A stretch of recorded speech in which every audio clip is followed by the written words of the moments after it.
On passe au premier exercice de la dernière série, les numéro 6, relative à la demande en fonction du prix. D'accord? Un exercice très facile.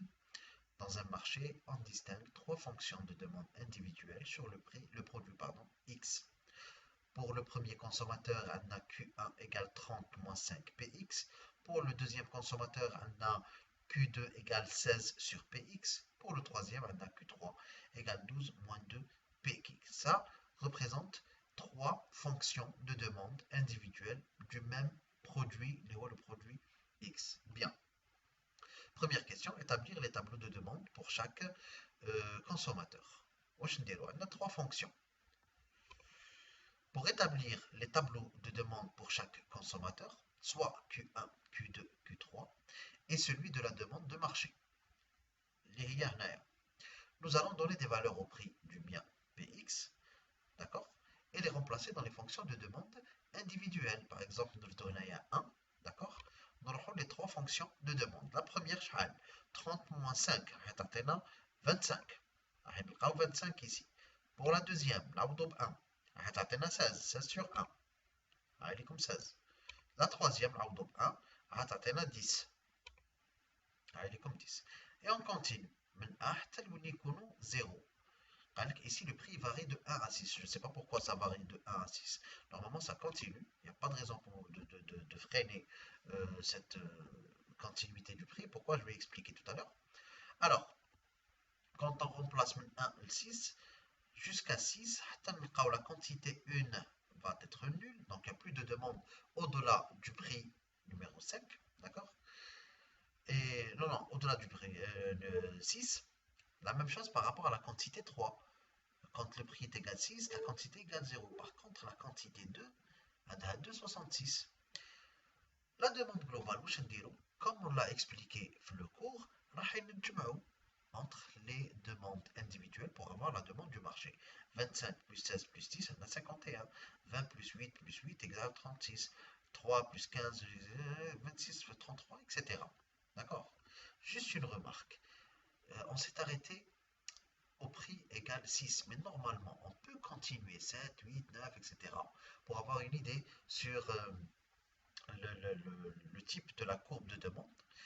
Pourquoi on peut continuer? Parce que la demande individuelle du deuxième consommateur, l'IAQ2, n'est pas égale à 0. Elle peut continuer. Mais à partir du prix 7, la fonction de demande globale, tout est exactement la même, il y a la quantité 2. Je répète, au-delà du prix 6, c'est-à-dire 7, 8, 9, etc., les demandes négatives, mais 0, donc ça ne concerne plus la fonction individuelle, la demande individuelle de Q1 et Q3, mais ça concerne uniquement la quantité 2, c'est-à-dire la demande individuelle du consommateur 2. Donc elle peut continuer. Avec la continuité, ça devient exactement la seule fonction sur le marché. Donc elle représente aussi la demande globale sur le marché. Donc on peut continuer. D'accord?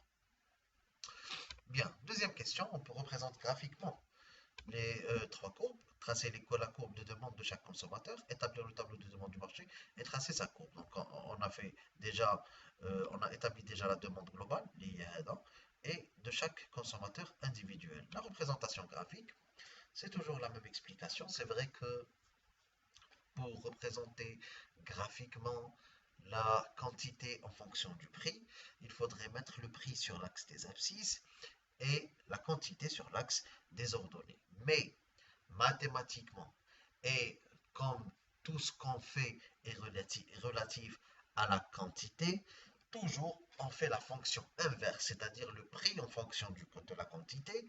نجيبوا le prix هنايا في l'axe des ordonnées et la quantité de loi l'axe des abscisses. D'accord? Bien. Maintenant que la représentation graphique est donc on représente les combinaisons de d'accord? Par exemple, 1,25 pour la quantité 1, on est la quantité 1, c'est la bleue, 1,25. Pour la rouge ou bien grenat, c'est 1,16. 1,16. Elle est comme 1,16. Ou le troisième 1,10. Total 1,51. Donc on représente les demandes individuelles ou la globale par rapport au marché. راح نلقاو هاد les courbes facilement, d'accord? On passe à l'exercice numéro